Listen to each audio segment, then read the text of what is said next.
आदरणीय दर्शकवृन्द नमस्कार।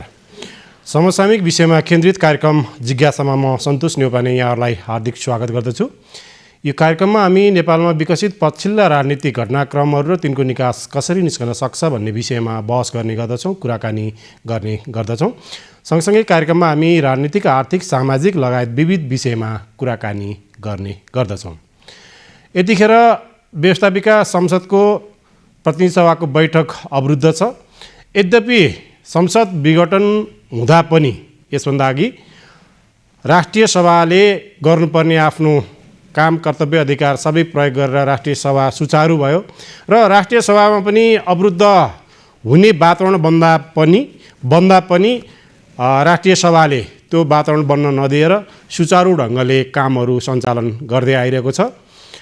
समग्रमा कानुन बन्ने विषयमा हामीले कुराकानी गर्ने हो भने दुईटा सदनबाट पारित गर्नुपर्ने हुन्छ। यद्यपि महत्त्वपूर्ण कानुनहरू पारित गर्नुपर्ने अवस्थामा अहिले प्रतिनिधि सभा अवरुद्ध छ। प्रमुख प्रतिपक्षी दल नेकपा एमालेको कारणले गर्दाखेरि विभिन्न मागहरू राखेर उसले अवरुद्ध गरिरहेको छ र राष्ट्रिय सभाले आफ्नो कामहरू सुचारू गरिरहेको छ। अब हामीले राष्ट्रिय सभा सुचारू मात्रै भएर प्रतिनिधि सभा सुचारू भएन भने कानुनहरू बन्ने अवस्था ओझेलमा पर्ने देखिन्छ। त्यसकारण चाहिँ राष्ट्रिय सभा सँगसँगै प्रतिनिधि सभा पनि सुचारू भएर कानुनहरू निर्माणमा अग्रसर हुनुपर्ने पाठ एकातिर छ। यिनै विविध विषयमा आज हामी कुराकानी गर्नको लागि आज हामीले राष्ट्रिय सभाका अध्यक्ष गणेश प्रसाद तिमिल सिन्हालाई स्टुडियोमा निम्त्याएका छौँ। उहाँ आइसक्नु भएको छ। उहाँलाई पहिला हामी कार्यक्रममा स्वागत गरौँ। यहाँलाई वेलकम छ कार्यक्रममा। नमस्कार अध्यक्ष। अब यो खास गरी हामीले शक्ति सन्तुलनको विषयमा छोटो चर्चा गरौँ। अहिले व्यवस्थापिका, कार्यपालिका, न्यायपालिका बीच जुन खालको शक्ति सन्तुलन हुनुपर्ने हो पछिल्लो समयमा हामीले हेर्ने हो भने अलिकति खलबलिएको देखियो। यसले गर्दाखेरि कानुन निर्माणदेखि लिएर विभिन्न खालका राजनीतिक मुद्दाहरू र दलहरू बिच एक आपसमा सहमति नहुँदाखेरि खास गरी संविधान कार्यान्वयनको पाटोमा हामीले हेर्दाखेरि यसले अलिकति अवरुद्ध गरेको देखियो। यसलाई यहाँले कसरी विश्लेषण गर्नुभएको छ? यहाँले भने जस्तो कार्यपालिका, व्यवस्थापिका र न्यायपालिका बिचमा शक्ति सन्तुलन खलबलियो भन्नुभयो, यो नै होइन। किनकि न्यायपालिका र कार्यपालिकाको बिचमा पनि कुनै मतभेद छैन, कार्यपालिका र व्यवस्थापिका बिचमा पनि मतभेद छैन र व्यवस्थापिका र न्यायपालिका बिचमा पनि मतभेद छैन। त्यसकारण अब न्यायपालिकामा छ आफ्नै खालको विवाद समस्याहरू छ। संसदमा जे भएको छ त्यो कार्यपालिका र संसद र सरकारको बिचमा होइन, त्यो राजनीतिक दलको कुराहरू हो। दलहरूको बिचमा चाहिँ अलि केही समस्याहरू छन्। अब त्यसो भन्दा सुल्टो होला, किनकि नभए त संसद र सरकार बिचमा कहीँ झगडा परेछ कि सरकार र चाहिँ नि न्यायालयका बिचमा कहीँ त्यस्तो भएछ कि यस्तो हुन्छ नि, त्यो चाहिँ होइन। त्यसमा मैले यसलाई प्रश्न पार्न चाहेको। अब यहाँले भने जस्तै त्यो राजनीतिक दलहरू बिच चाहिँ जुन तिक्तता आयो नि, त्यसले गर्दाखेरि यो स्थिति सिर्जना भएको छ नि त। यसलाई कसरी हेर्ने त? यसले त समग्र रूपमा असर पार्ने हो नि त। अब यसलाई त यो वार्ता र संवाद नै हो होइन। जिम्मेवारीमा जो जहाँ रहन्छौँ आफ्ना जिम्मेवारीहरू पुरा गर्नेले पनि देशको वर्तमान संविधान, ऐन र हाम्रा परम्पराहरूलाई बिना विभेद प्रयोग गर्नुपर्छ, कार्यान्वयन गर्नुपर्छ। त्यो आफ्नो ठाउँमा छ। त्यसपछि बाँकी कुराहरू जे मतभेदका छन् छलफल संवादबाट समाधान गरिनुपर्छ। त्यही भएर मैले राष्ट्रिय सभाबाट सरकारलाई पनि वार्तामा अग्रसरता लिनु पर्यो भनेर पनि मैले कुरो त्यहाँ निर्देशन दिनुपर्ने ठाउँमा त्यो पनि भयो। वार्ता गर्ने, संवाद गर्ने कुराहरू जुन रूपमा, जुन गतिमा हुनुपर्छ त्यो देखिया छैन। अहिले पछिल्लो राजनीतिक घटनाक्रम भन्ने कि हामीले अब यी तीनटा शक्तिको बिचमा कुराकानी गऱ्यौँ होइन। न्यायालयमा पनि त्यो अहिले देखियो, त्यो छर्लङ्गै छ। अब त्यसलाई लुकाउनु पर्ने कुरा पनि छैन होइन। यसलाई हामीले सरसर्ती हेर्दाखेरि कसरी विश्लेषण गर्ने त? अब न्यायालयको कुरो न्यायालयकै हो होइन। त्यो कारण अरू जे भए पनि एकदमै दुर्भाग्यपूर्ण कुरा हो। न्यायालयमा जुन खालको विवादहरू भएको छ, जे कारण भए पनि या त सत्य तथ्य के हो त्यसको निरूपण हुनु पर्यो। अन्यथा यो ढङ्गले चाहिँ नि जुन खालको एक किसिमले भन्दाखेरि यो एउटा विवाद मात्रै नि, यसले त विकृति सिर्जना गरिरहेछ र आस्था घटिरहेछ। न्यायालयप्रतिको आस्था घटाउने काम गरिरहेछ, न्यायमूर्तिप्रतिको आस्था घटाउने कामहरू भइरहेको छ। र यसरी न्यायालयमै नै आन्दोलनको कुरा, अब एक खालको आन्दोलन त्यो विभिन्न किसिमले भए पनि अवज्ञा गर्ने यस्ता कुराहरू जे भइरहेछन्, जे कुरा उठाएछन्, यो सङ्घीय लोकतान्त्रिक गणतन्त्र संसदीय मर्यादाभित्रमा रहँदाखेरि न्यायिक सर्वोच्चता र यो अदालतको जुन गरिमा हो त्यो घट्ने काम गरिरहेछ। अब हामी राष्ट्रिय सभामै प्रवेश गरौँ। अब राष्ट्रिय सभामा माननीय सांसदहरूको केही सांसदहरूको पदाधिकारी सिद्धिने अवस्था छ अब होइन। अब यो बताइदिनुहोस् न, हुन त अब यो बाहिर पनि आइसकेको छ होइन, कतिजनाको चाहिँ कहिले सिद्धिन्छ र यसको इलेक्सन कहिलेसम्म भइसक्नुपर्छ राष्ट्रिय सभामा?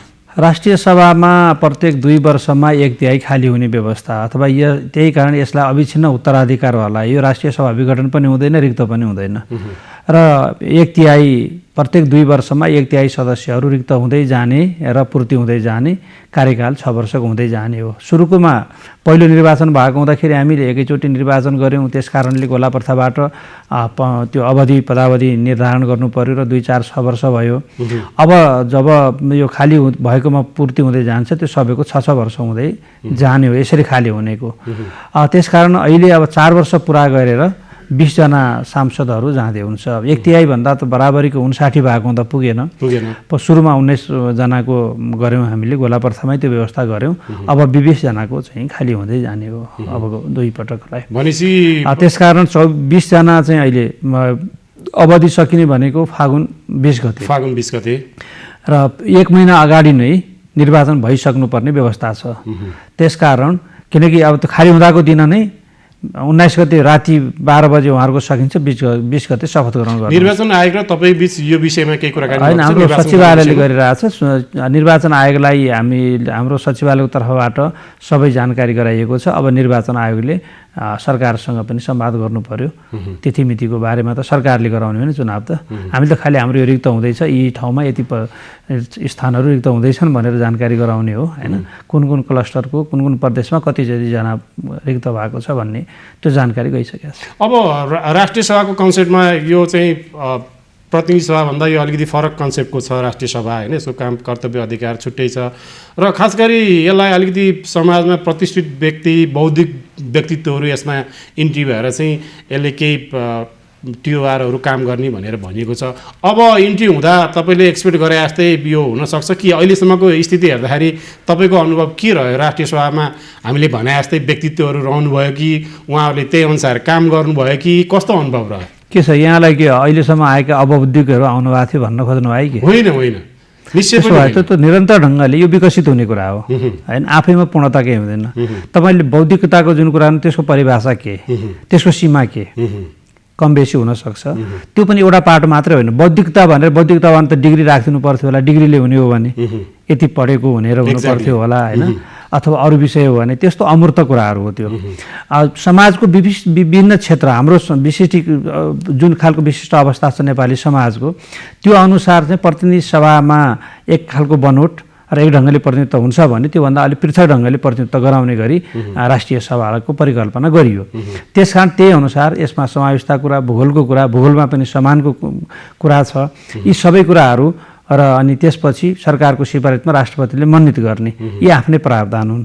अब व्यक्तिहरू कस्ता आउँछन् त पार्टीले उम्मेदवार बनाउने हो, पार्टीबाटै चुनिने हुन्छ, दलीय सिस्टम हो नि यो। त्यसकारण पार्टीहरूको आफ्नो उम्मेदवारहरू कस्तो बनाउँछन् भन्ने कुरो पार्टीमा भर पर्छ। त्यो राष्ट्रिय सभा अध्यक्षले यस्तो पठाउनुहोस् भनेर हुने पनि होइन, अरूले भनेर पनि हुँदैन होइन। आफ्नो तर्फबाट पठाउने सांसदहरू क्षमतावान हुन्, काबिल हुन्, सबै कुरामा दक्षता हुन् भन्ने कुरो दलहरूले जान्ने कुरा हो। त्यो कति क्षमताको पठाउनुहुन्छ, सबैको समान हुन्न, हिजो भएको भन्दा अझ राम्रो आउन सक्नु होला, हिजोको भन्दा कोही कमजोर पनि आउनु होला, त्यो त भविष्यले बताउनु। तर अब तपाईँले भने जस्तै अब तपाईँले जुन स्पिडले काम गर्नुभयो यो अवधिमा लगभग 4 वर्ष, तपाईँले सोचे अनुसार राष्ट्रिय सभामा जति माननीयहरू हुनुहुन्थ्यो होइन, तपाईँको स्पिडमा त्यहाँ विषयगत समितिहरू पनि छन् होइन, संयुक्त समिति छ, तपाईँले सोचे अनुसार स्पिडले काम भयो त भन्नु खोजेँ मैले? सोचे अनुसार त मैले गर्न सकेको छैन होला। सोचेको सबै कुरा पुरा भयो त कम्प्लिटली होइन, एकदम त्यो त एकदम यस्तो हुन्छ होइन। त्यस कारण मैले गर्नुपर्ने अझै धेरै कामहरू होला। मेरो काम गराइमा पनि आलोचनाहरू, टिका टिप्पणीहरू पक्कै पनि छन् होला। यहाँले त मलाई अहिले राम्रो गरेछ भन्नुभयो तर गरेन भन्ने पनि छन् होला होइन। त्यस कारण मैले पनि अझै गर्नुपर्ने, सिक्नुपर्ने धेरै कुराहरू पक्कै पनि छन्। ती अगाडि बढ्दै जान्छन् र व्यवहार र अनुभवले सिक्दै पनि जाने हो। त्यसै गरी समितिहरूमा पनि हामीले चाहे अनुसारकै जुन गतिमा हुनुपर्थ्यो पक्कै पनि त्यसरी पूर्णता पाउने गरी पक्कै भएको छैन, किनकि यो पहिलोपटक हुँदा धेरै नयाँ सिकाइमा पनि छ होइन। कतिपय ठाउँमा के देखिन्छ भन्दाखेरि लामो समय प्रतिनिधि सभामा अनुभव गरेर यो पढाइको मात्रै कुराले पुग्दो रहेनछ। पढाइको विद्वता एउटा पक्ष हो, त्योभन्दा पनि व्यवहारको पढाइ त्योभन्दा अझ ठुलो। विश्वविद्यालय त व्यवहार सबभन्दा ठुलो विश्वविद्यालय हो, किनकि पढेको छ एउटा विषयमा उसले ज्ञान हासिल गर्यो, तर त्यहाँ त चौतर्फी ढङ्गले चल्नुपर्ने हुँदाखेरि त्यो ज्ञानले कति काम गर्छ। त्यसकारण व्यवहार हो। अब व्यवहारबाट अनुभवबाट सिक्नको लागि प्रतिनिधि सभामा पटक पटक आएर या अब अहिले त प्रदेशमा पनि प्रदेश सभा छ, त्यहाँ अनुभव गर्दै आएकोहरू चुनिँदै आउने क्रममा अझ धेरै त्यस्तो खालको व्यवहारिक हिसाबले अनुभव हासिल हुन्थ्यो होला। यो पहिलोपटक हुँदाखेरि अनुभवको पनि अलिक कमी भयो होला। अहिले सिक्दै जाँदाखेरि परिपक्व हुँदै जाने, अझ धेरै राम्रो कामहरू परिष्कृत गर्दै जाने भइराखेको छ। त्यसकारण त्यही हिसाबले समितिहरूले पनि काम गरिरहेछन्। तर यो बिचमा अझै काम देखाउने जुन अवस्था थियो कोभिडको कारणले पनि त देशव्यापी सबै क्षेत्रमा त्यो असर गर्यो र हाम्रा समितिहरू पनि लामो समय बैठक नबसाउँ भनेर बैठक बसाउन नमिल्ने अवस्था पनि आए। त्यसले गर्दाखेरि अझै काम यो पछिल्लो 2 वर्षमा चाहिँ समितिले संसदले जति काम गरेर देखाउनु पर्थ्यो गर्नु पर्थ्यो त्यो गर्न पाएन। त्यसकारणले अब यो खड्किरहने विषय पर्यो। तर पनि अब उहाँहरूले गरेका कामहरू राम्रो, कुनै त्यस्तो एकदम गम्भीर त्रुटि भयो भन्ने पनि छैन। अब सिकाइको क्रममा अझै हुनुपर्ने जति त कति हुनुपर्थ्यो होला, भविष्यको समीक्षाको विषय हुनसक्छ। अब हुन त अब व्यक्तिमा आफूमा पनि नेचर हुन्छ, आफ्नो आफ्नो नेचर हुन्छ होइन। अब कति पर्फर्मेन्स दिने, अब मैले कति दिन सक्छु, मेरो सोच के छ, म कसरी अगाडि बढ्ने भन्ने होला। अब कतिपय माननीयहरू हाजिर मात्रै गरेर पनि फर्किनु भयो होला होइन, अब दुईटै सदनमा होइन। त्यस्तो एक्सपिरियन्स पनि छ त तपाईँले घचघचाइराख्नु भयो होला, त्यस्तो एक्सपिरियन्स? अब हाजिर गरेरै फर्कने राष्ट्रिय सभामा कोही एकाध कहिले काहीँ काम विशेष जानुभयो होला, तर हाजिर गर्ने अनि हिँडिहाल्ने भन्ने चाहिँ त्यस्तो आम रूपमा छैन होइन। अब कहिलेकाहीँ 1-2 कोही जानुभयो कि अब त्यो चाहिँ अलग पक्ष हो। तर राष्ट्रिय सभा आम रूपमा चाहिँ उपस्थिति पनि राम्रो छ, आएपछि पुरै समय बस्ने, छलफलमा भाग लिने नभए पनि तपाईँहरू अब त्यो मैले यसरी भन्दा आफ्नो सभामा सबै छन् भन्ने भन्दा पनि रेकर्डहरू त हुन्छ नि, रेकर्डहरू कुर्सी धेरै खाली पके पनि देख्नु नहोला, त्यो उपस्थिति हो भन्ने बुझ्नुपर्छ। खाली त अब कहिलेकाहीँ देखिन्छ नि, अब कहिलेकाहीँ त छुट्टै पार्ट हो खाली। अब खाली त अहिले गएर खिच्यो भने त पुरै खाली छ नि, हाउसै नचल्या बेला, हाउस नचल्या बेला होइन, चलेको बेला त्यस्तो हाम्रो रूपमा त्यस्तो धेरै खाली भनेर चाहिँ छैन। तर महत्त्वपूर्ण कुरा के हो भने राष्ट्रिय सभा र प्रतिनिधि सभामा खास गरी त्यहाँ हामी जनताको जनप्रतिनिधि पनि भन्छौँ होइन, खास गरी त्यसको विषयगत रूपमा हामीले कुराकानी गर्ने भने कानुन निर्माण गर्ने एउटा थलोको रूपमा हामी लिउँ होइन। पछिल्लो समयमा हामीले हेर्ने हो भने तपाईँ सन्तुष्ट हुनुहुन्छ कानुन निर्माण गर्ने कुराहरूमा माननीयज्यूहरू त्यसमा बढी फोकस हुनुहुन्छ कि अरू व्यक्तिगत काममा फोकस देख्नुभयो? यो आम रूपमा हाम्रो सोचाइ बुझाइहरू सबै कुराले एउटा मात्रै कुराले निर्भर हुँदो रहेनछ। जति कानुनकै विषयमा चाहिँ ध्यान दिएर लाग्नुपर्ने हो स्वाभाविक ढङ्गले त्यो पूर्णता छैन, त्यहाँ कमी छ, त्यो गहनता अझै पुगेको छैन। त्यो त्यसको एउटा मात्रै पाटो हुँदो रहेनछ, खालि सांसदहरू मात्रै भएन। यहाँ गरिरहँदाखेरि अब मतदाताहरूले आफ्नो सांसदलाई हामीले यो विधि निर्माण गर्न पठाएको हो, त्यस कारण विधि निर्माणमा खटिरहेछ भनेर ठान्दैन। अनि कहिलेकाहीँ जिल्लातिर गयो, म आफै अध्यक्ष जाँदा त आउनु भएको छ नि झन्डै देख्न पाइयो भनिदिन्छ। काम के हो, कहाँ के को लागि पठाएको भन्नेसँग छैन, चुनाएर पठाएको पनि सधैँ आफ्नै ठाउँमा आइराखोस् भन्ने बुझाइ पनि। अब त्यस कारण त्यो बाध्यता अब त्यहाँ नगए अब राजनीति गर्नेहरूलाई यहाँ संसदमा पुरै राम्रोसँग खट्ने पार्टीले मूल्याङ्कन गर्ला एक ठाउँमा छ, या अब त्यो हामी अरू संसदीय यो परिपाटीमा विधि निर्माणमा लाग्नेहरूले त्यसको बारेमा मूल्याङ्कन गरौँला। तर राजनीति गर्नेहरू त फेरि जनताबाट अनुमति दिनु, फेरि चुनाव लड्ने आउने यो हुन्छ नि। त्यस्तोको लागि त त्यहाँ के हुन्छ, हाम्रो ठाउँमा आउँदै आएन, फर्केरै आएन, चुनाव जिताएर पठाएपछि बल्ल चुनावबाट आउनुभयो भनिदिन्छ। तपाईँ त्यहाँ गएर कति विधेयकको बारेमा बोल्नुभयो, कति गहन छलफल गर्नुभयो, कति संशोधन राख्नुभयो, हाम्रो आवाज त्यहाँ कति उठाउनुभयो भन्ने मात्रै सोच्थ्यो भने ऊ यहीँ लाग्थ्यो होला। अब त्यहाँ बोलेकोसँग भन्दा उहाँ देखिनेलाई बिदा यहाँ हाउस चलिरहेको बेला पनि हाम्रो जनताको माझमा आउनु भएको छ भनेर प्रचार गरिदिन्छ। अनि मान्छे त्यस्तो प्रेरित हुने, यस्तो वातावरण सबै क्षेत्र सबैतिरबाट नै यो खालको एउटा वातावरण बन्या हुँदाखेरि सोचेअनुसार समय दिने, त्यहाँ लगाव, त्यसमा चाहिँ विधि निर्माणको कारणले विधायक भन्ने जुन हुन्छ नि त्यो खालको अलिकति आभास दिन अझै सकेका छैनौँ हामीले। किनकि योजना बजेट बाँड्ने, बजेट लिएर बजेट बाँड्ने कुरामा रुचि हुने गर्नुपर्छ, त्यो एउटा सीमासम्म हुनसक्छ, तर चाहिँ नि विधि निर्माण नै विधायक भनेको विधि निर्माण हो। एक्ज्याक्टली। त्यसकारण त्यो कुरामा त्यसरी नै जोड दिने गरी दलहरूले पनि आफ्नो तर्फबाट सांसदहरूलाई त्यसैमा व्हिपभन्दा पनि त्यो प्रशिक्षण त्यसमा चाहिँ बढी फोकस हो त्यसमा। तपाईँहरूको कामको मूल्याङ्कन यही हुन्छ भनेर मूल्याङ्कन पनि त्यसरी गरिदिनु पऱ्यो नि। कति रुचिको साथ कति भाग लियो, कति भाग लिएन, उपस्थिति मात्रै कुरा होइन, फेरि त्यहाँ बोल्ने छलफलमा अनि विधेयकमा कति संशोधन कति हाल्यो, कति ती विषयहरूलाई त्रुटिहरूलाई औँल्यायो, कसरी प्रस्तुत भएको छ, त्यसको मूल्याङ्कन पार्टीहरूले गर्ने भने स्वाभाविक ढङ्गले व्यक्ति पनि त्यही केन्द्रित हुन्थ्यो। अब भोलि बिहान तलतिर चाहिँ हाम्रो त माननीय आइराख्नु भएको छ भन्दाखेरि पार्टीले पनि ओ राम्रो रहेछ भनिदिन थालेपछि त विधि निर्माण गरेर त्यतैतिर लाग्ने हुन्छ। यो पार्टी आम नागरिकको चेतना स्तर होइन अनि सम्बन्धित व्यक्तिको आफ्नै कारण यी सबै कुरामा यो निर्भर हुँदो रहेछ। त्यसकारण जति विधि निर्माणकै लागि भनेर लाग्नु पर्थ्यो त्यो अझै पुरा भएको जस्तो लाग्छ। भनेपछि तपाईँलाई कस्तो एक्सपिरियन्स रह्यो त अध्यक्ष यो 4 वर्षको बिचमा? खास गरी अब विभिन्न बाध्यताहरू माननीय ज्यूहरूको भनेर एउटा पाटो छ, हो त्यो पनि व्यवहारिक रूपमा हामीले त्यसरी पनि बुझ्नुपर्छ होइन। तर जुन राष्ट्रिय सभामा माननीयहरू हुन्छ उहाँहरूको गल्ती कमजोरी चाहिँ के लाग्यो त तपाईँलाई? राष्ट्रिय सभामा त अलि त्यति धेरै त्यस्तो ग्याप छैन, किनकि चुनिने प्रकृतिले पनि त्यो होला, किनकि प्रत्यक्ष मतदाता जनताबाट निर्वाचित भएको भए त्यो बाध्यता राष्ट्रिय सभा हुन्थ्यो। अब अप्रत्यक्ष भएको हुँदा त्यति साह्रो छैन, त्यही भएर राष्ट्रिय सभाका कुर्सी खाली नहुने पनि बेसी कारण त्यो पनि एउटा होला होइन। तर जति समय त्यहाँ दिएर अझै गर्नु पर्थ्यो मैले भने नि, त्यो अझै संशोधन हाल्ने कुरामा चासो आएको छ, संशोधनहरू आउने छलफल पनि हुने गरेको छ, तर जति अझै हुनु पर्थ्यो अब त्यो त्यति हुन सकेन। त्यसमा चाहिँ मैले पनि अलिकति बेसी लाग्नुहोस् है भनेर त्यो रुलिङ होइन, तर अघि पछि व्यक्तिगत भेटघाटमा पनि ध्यानाकर्षण गराउँछु, त्यसमा चाहिँ अलि ध्यान दिनुपर्छ भन्ने कुराहरू र बिस्तारै त्यो विकास हुँदै पनि गएको छ।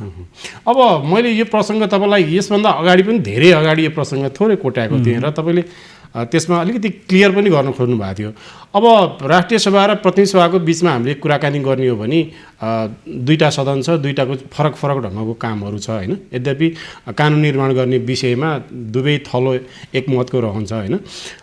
तपाईँलाई मैले पहिला पनि सोधेको थिएँ, अब अधिकारको कुरा हामीले कुराकानी गर्ने हो भने तपाईँलाई के लाग्छ जुन राष्ट्रिय सभाको काम कर्तव्य अधिकार छ त्यो अपुग हो कि ठिक छ कि अझ बढी थप्नुपर्छ कि अथवा प्रतिनिधि सभाभन्दा बढी हुनुपर्छ कि तपाईँको अनुभवले के बताउँछ? अब यो अनुभवले नै धेरै कुराहरू आउने हो होइन। अधिकार त आफू भएको ठाउँमा अधिकार बढी होस् भन्ने मान्छेले चाहना हुन्छ। म अहिले राष्ट्रिय सभामा छु, यहाँ अलि बढी भए हुन्थ्यो भन्ने ठानौँला, सोचौँला। मन प्रतिनिधि सभा भने त्यहाँ नै बढी भए हुन्थ्यो भन्ने फेरि लाग्न सक्छ, मानवीय गुण हो जस्तो लाग्छ। अब त अवगुण भनौँ जे भने नि मानवीय विशेषता हो यो। तर अहिलेको व्यवहारबाट हामीले हेरौँ, किनकि अब प्रतिनिधि सभा विघटन हुने, पुनर्बहाली हुने, विघटन हुने यस्ता कुराहरू सबै हेर्दाखेरि राष्ट्रिय सभालाई अलि फरक ढङ्गले परिभाषित गर्नु अथवा यसका चाहिँ कामहरूलाई भविष्यमा संशोधन गर्दाखेरि केही कुराहरूमा ध्यान दिनुपर्छ भन्ने मलाई लाग्छ।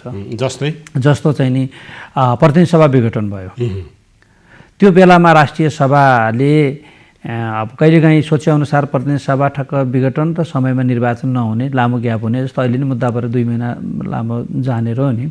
त्यस्तो बेलामा बजेटै आयो, बजेट आउने बेला पनि विघटन भएको बेला परेको थियो हो। अब यस कारणले प्रतिनिधि सभा नभएको बेलामा प्रतिनिधि सभाले गर्ने कामहरू राष्ट्रिय सभाले गर्न सक्नेछ। त्यसमा फेरि सबै अब त्यसमा प्रधानमन्त्री चुनिने यस्ता केही कुरा होला, त्यो बाहेक होइन।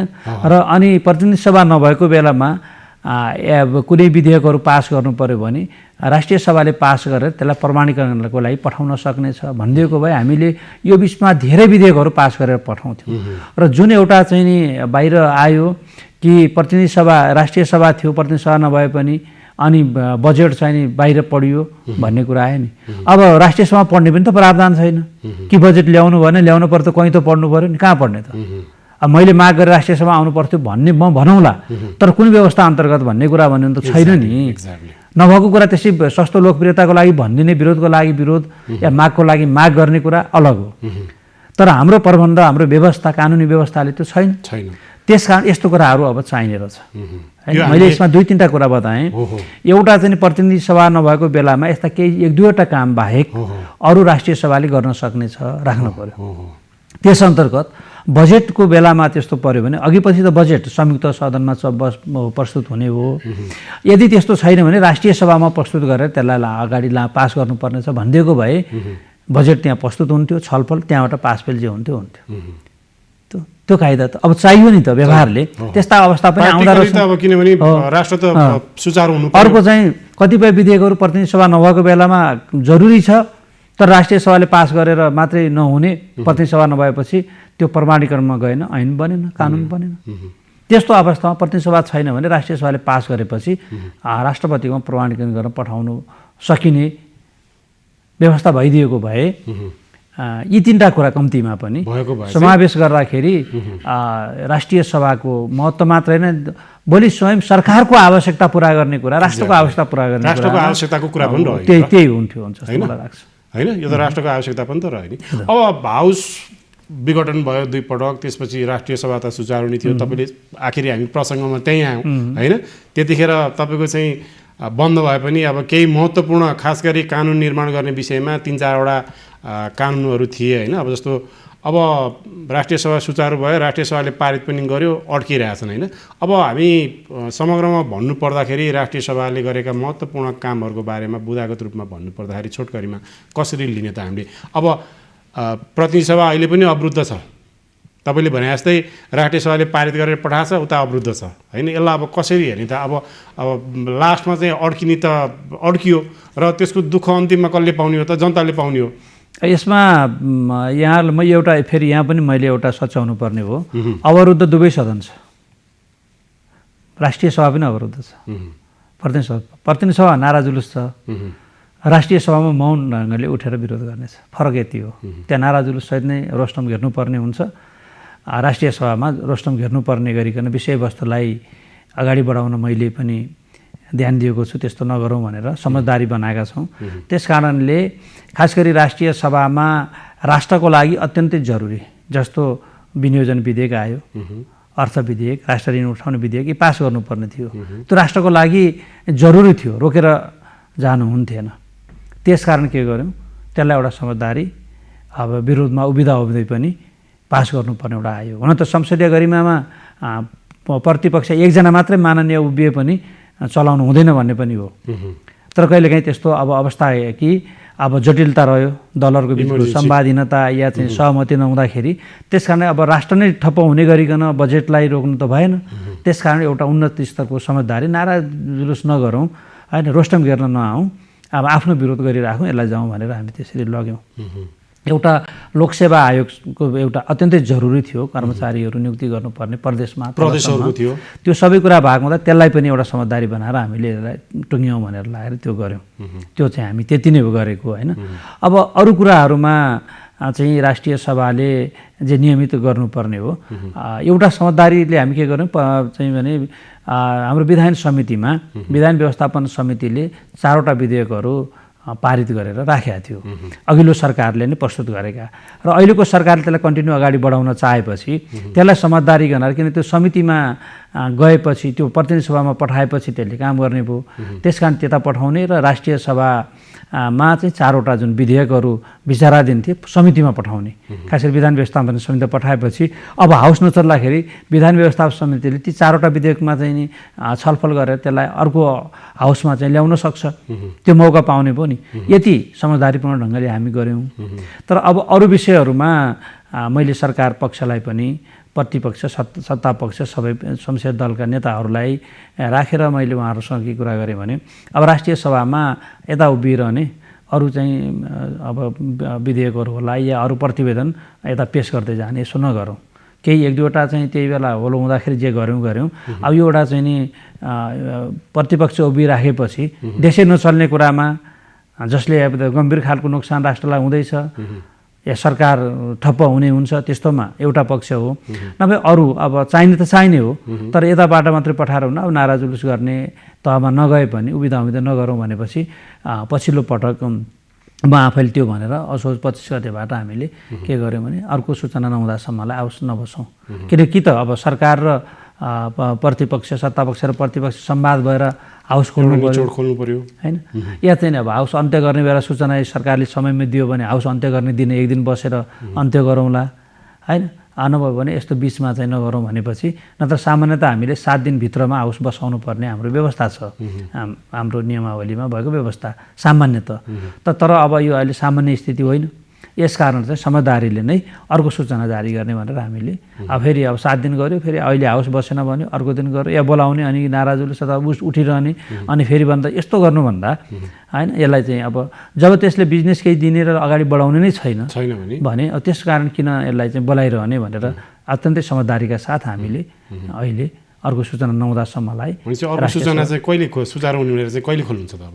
त्यो त सरकार, त्यही त मैले अघि भने कि सत्तापक्ष र प्रतिपक्षको समझदारी भयो खुल्छ। अब यहाँ सरकारले चाहिँ नि अब हाउस अन्त्य गर्नको लागि यो दिन गर्दैछौँ भने पूर्व सूचना दियो भने अब त्यो अन्त्य गर्नको लागि खोलेर अन्त्य गरौँ नि त, अब सदनबाटै आज राति चाहिँ अन्त्य हुँदैछ भनेर जानकारी गराउँ भन्नको लागि हो। अब त्यो आवश्यक सरकारले ठान्यो भने मात्रै हो, नभए त हाउस अब कुनै दिन पनि सरकारले सिफारिस गरेर राष्ट्रपतिकोबाट जारी हुनसक्छ सूचना। यो बिचमा महत्त्वपूर्ण जुन विधेयकहरू कानुनहरू बन्नुपर्ने थियो नि, यता प्रतिनिधि सभा अहिले अवरुद्ध भएको कारणले गर्दाखेरि अड्किरहेका विधेयकहरू चाहिँ के रह्यो? राष्ट्रिय सभाले पारित पनि गरिसकेको छ। एक हिसाबले अब विधेयकहरू त सबै महत्त्वपूर्ण नै हुन्छन् होइन, महत्त्वपूर्ण भएरै ल्याउने हो। तर पनि अब जस्तो नागरिकता विधेयक भयो होइन, कर्मचारीको अब कर्मचारी निजामती सेवा सम्बन्धी विधेयक भयो, त्यो त असर परिरहेछ होइन। अब लोकसेवा हिजो हामीले पास गरेर प्रतिनिधि सभा पठाएको अब मिडिया काउन्सिल विधेयक भयो होइन, यी लगायत थुप्रै विधेयकहरू यस्ता छन् जो 13वटा विधेयक त राष्ट्रिय सभाले प्रतिनिधि सभामा पठाएका छ, तर प्रतिनिधि सभाबाट आएर हाम्रोमा रोकिएका विधेयक छैन। त्यो पनि फेरि 75 सालदेखि अहिलेसम्मका विधेयकहरू प्रतिनिधि सभामा रहेका छन्, तर राष्ट्रिय सभा त्यसरी अड्केका छैन होइन। त्यसकारण राष्ट्रिय सभामा उताबाट आउने पनि अब अवरुद्ध भएपछि अहिले प्रतिनिधि सभाबाट नै आउन पाएन होइन, यताबाट गएका पनि त्यहाँ अड्केका छन्, त्यस्तो स्थिति हो। तर अब अहिले पनि आजका दिनसम्मको स्थिति हेर्दाखेरि यो वर्षीय अधिवेशनमा ती विधेयकहरू अब अगाडि बढेर जालान् जस्तो लक्षण देखिएको छैन। सरकारले निजामती सेवा सम्बन्धी विधेयकलाई त फिर्ता नै लिइसकेको छ होइन, त्यसलाई चाहिँ यसको मतलब अध्यादेशबाट ल्याउने होला या केही सोचाइ होला होइन। अब सरकारले चाहिँ दल सम्बन्धी विधेयक प्रस्तुत गर्यो, अब त्यसलाई पनि फेरि फिर्ता गरेर अर्को ढङ्गले गएको छ होइन। यस्ता कुरा बाहेक अरू विधेयकहरू अहिले अगाडि बढेका छन्।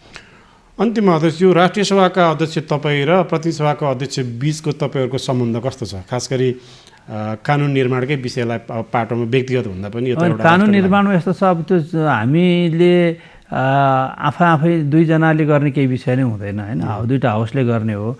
अब उतातिर चाहिँ अलि बढी साह्रो अवरुद्ध त्यहाँबाट सुरु भयो नि त, अवरुद्ध हुनाको कारण त प्रतिनिधि सभा भयो या सभामुखजी हुनुभयो होला, अरू त्यहाँको राष्ट्रिय सभाकोबाट उत्पत्ति भएको त होइन नि यो विवाद, त्यस कारण चाहिँ त्यो अलग पाटो भयो।